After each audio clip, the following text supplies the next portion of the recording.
Great Expectations by Charles Dickens, Volume 3, Chapter 11. My hands had been dressed twice or thrice in the night, and again in the morning. My left arm was a good deal burned to the elbow, and, less severely, as high as the shoulder. It was very painful, but the flames had set in that direction, and I felt thankful it was no worse. My right hand was not so badly burnt, but that I could move the fingers. It was bandaged, of course, but much less inconveniently than my left hand and arm. Those I carried in a sling, and I could only wear my coat like a cloak, loose over my shoulders and fastened at the neck.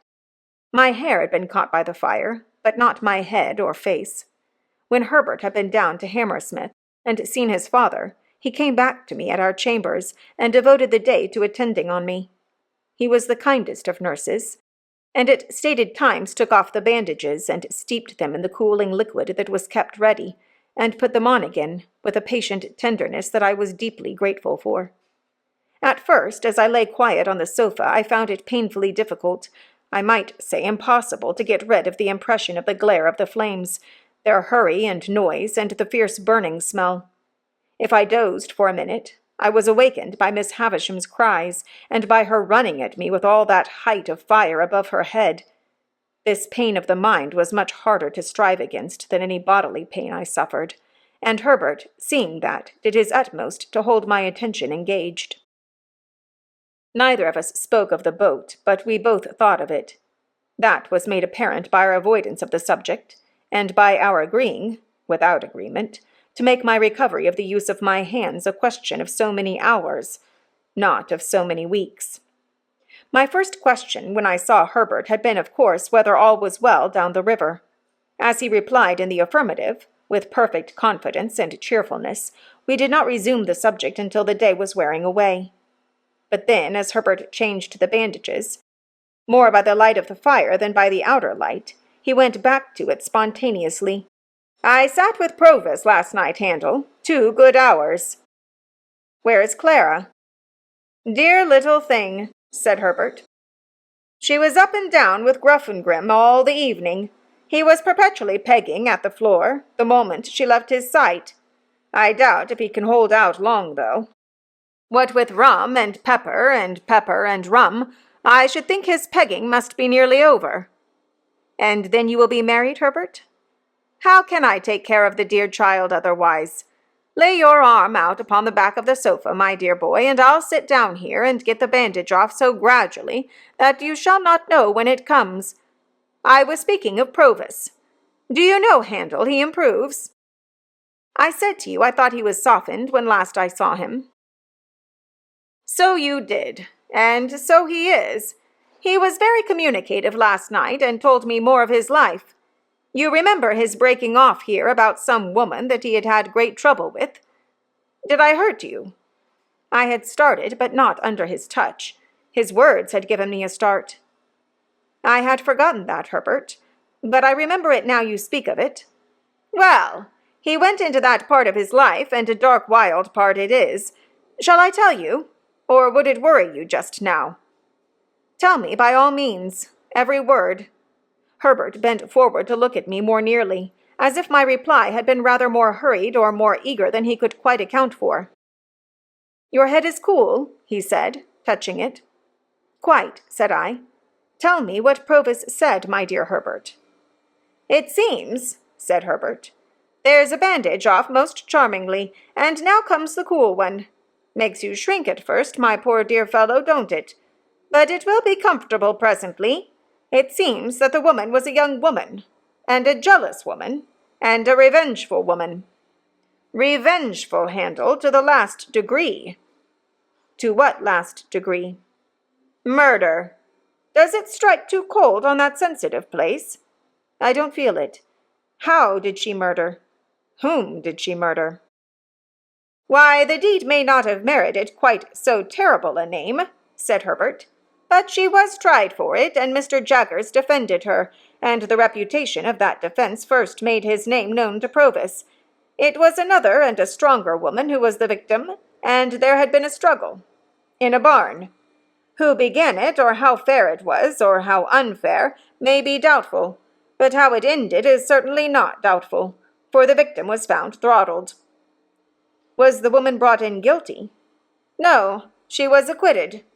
"My poor Handel, I hurt you." "It is impossible to be gentler, Herbert." "Yes, what else?" "This acquitted young woman and Provis," said Herbert, "had a little child of whom Provis was exceedingly fond.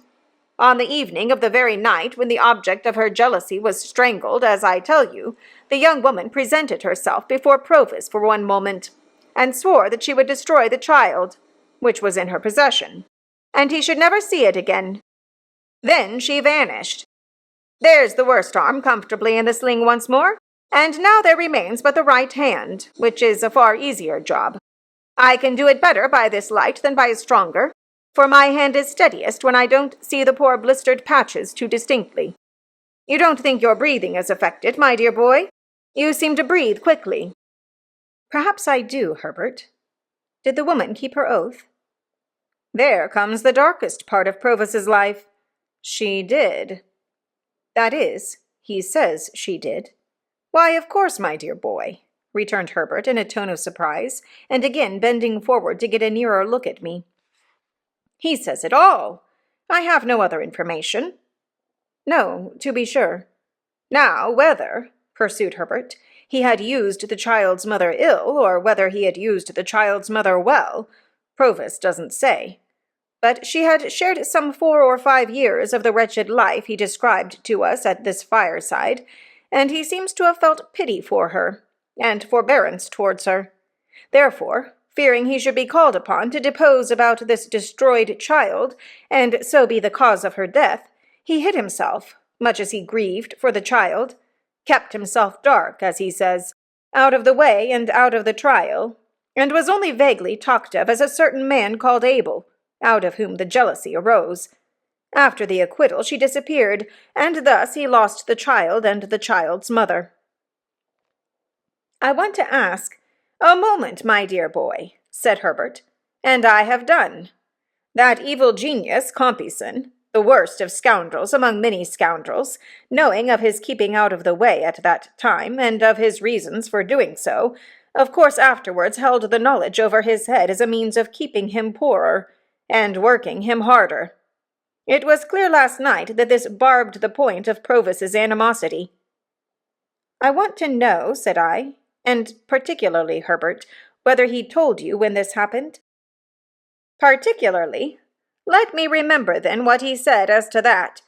His expression was, a round score a year ago, and almost directly after I took up wi' Compeyson. How old were you when you came upon him in the little churchyard?" "I think in my 7th year." "Aye, it had happened some 3 or 4 years then, he said, and you brought into his mind the little girl so tragically lost, who would have been about your age." "Herbert," said I, after a short silence, in a hurried way, "can you see me best by the light of the window, or the light of the fire?" "By the firelight," answered Herbert, coming close again. "Look at me." "I do look at you, my dear boy." "Touch me." "I do touch you, my dear boy." "You are not afraid that I am in any fever, or that my head is much disordered by the accident of last night?" "No, my dear boy," said Herbert, after taking time to examine me. "You are rather excited, but you are quite yourself." "I know I am quite myself. And the man we have in hiding down the river is Estella's father."